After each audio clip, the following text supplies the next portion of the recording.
Today, we're going to consider a package of common sense, job-creating bills that stand out for a unique reason. And that unique reason is the President of the United States now supports what we're doing also. Unfortunately, Senate Democrats have yet to give their blessing on this bill and the package that's included, and so we're just going to have to do the best we can and then hope for the best. Maybe the Senate will decide they want to take action on bills that will better not only enable our country to have jobs and job creation, but a chance to work for the best interests of the American people. So, House Republicans are on the floor again today, as we have been doing now for a year and a few months, to persistently make the case about job creation. Why jobs are important to our country, why that should be all about trying to work with the free enterprise system, work with members of Congress who see the big need for jobs not only at home but all across this country in every single state, so that we can have job creation as a major goal of what this Congress and hopefully the President would be for. Over 30 bills that we've already passed through this body over the last year and a couple of months await consideration by Senate Democrats. That means that this body, just like the bills we're going to handle today, we have been on the floor for a year talking about jobs, job creation, the way we can aid and abet the free enterprise system, investors, and opportunities back home. Those bills are waiting over in the Senate, and today we're simply going to add to that. The big difference is the President has now said, you guys got a good idea. The day the President agrees with House Republicans and House Democrats is a great day for our country. So the good news out of Washington today is Stephen Fincher had a good idea that the President agrees with, and we're going to do something about that. Our economy has a credit problem too, Mr. Speaker, not just a jobs problem. Companies are unable to receive the credit they need to grow their businesses. And as banks and other traditional credit providers face stricter federal restrictions by the Obama administration, it decreases the ability for lending to take place.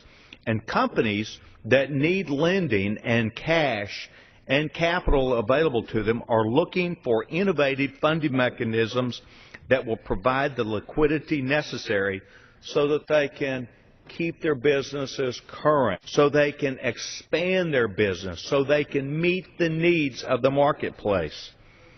This administration continues to promote policies that slow economic growth and make it more difficult for businesses, in particular small businesses, to obtain capital and have a source of funding. So Republicans believe that we must create an environment that changes that encourages investment in small business. And small business, as we know, is really the engine of our economy and really the national job creators. The underlying bill does just that. The Jobs Act consists of numerous pro-growth provisions, and I'd like to talk about those because it's important for us to remind our colleagues that a pro-growth bill or a pro-growth environment that our free enterprise system would be involved in encourages not just the creation of capital, but also the ability of that formation of capital to make jobs in America to come about as a result of that. This bill from Congressman Fincher creates a new category of what is called emerging growth companies that will reduce costs for small companies to go public. Great idea.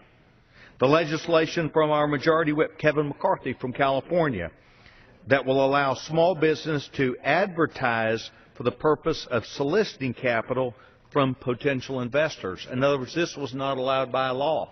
Small companies that have great ideas need the opportunity to advertise in the marketplace and have people see that there are good ideas. Kevin McCarthy is right.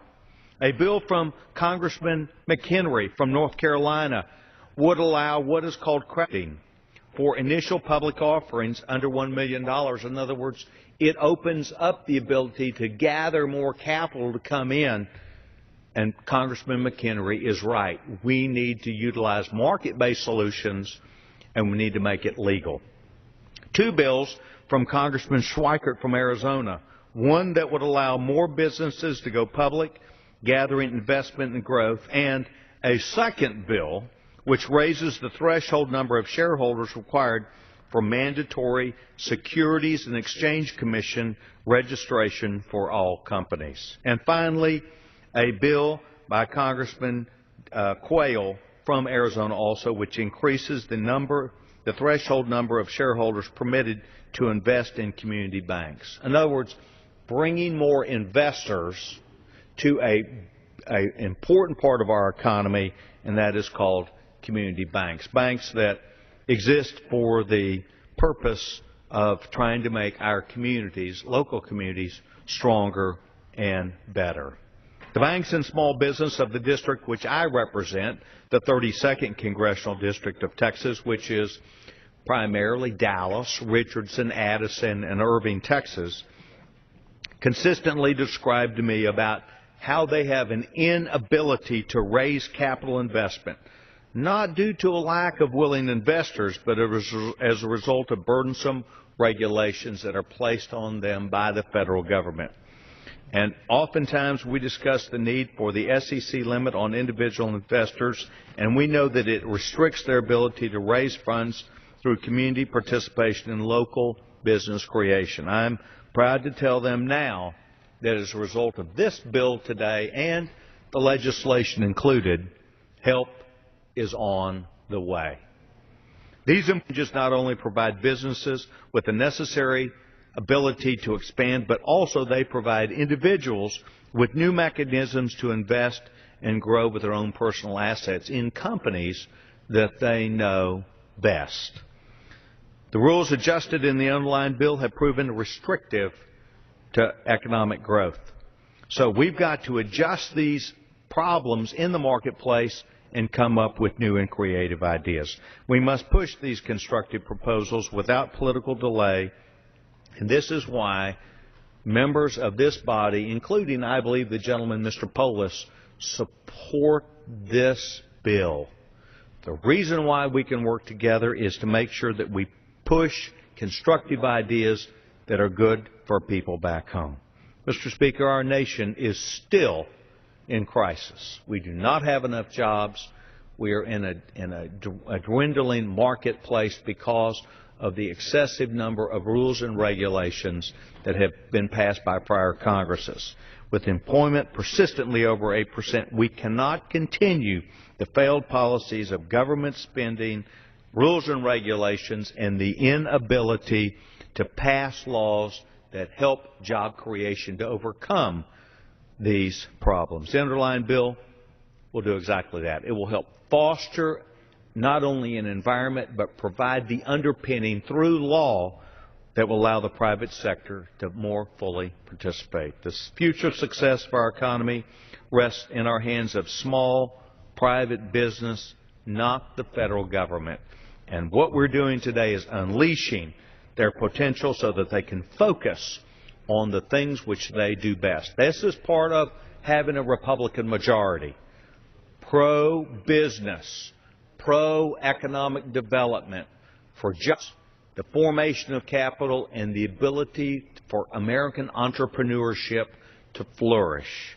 The result is going to be an economic environment that promotes growth and generates more revenue for the federal government. I am delighted not only to be on the floor once again talking about economic growth, but once again trying to act as a soundpiece for the American people who are asking the United States Congress to please understand the plight that we are in, to please help work on what will help the free enterprise system's job creation. So today, as we are on the floor, we offer a hearty reminder to the American people that there are people who get what this is about.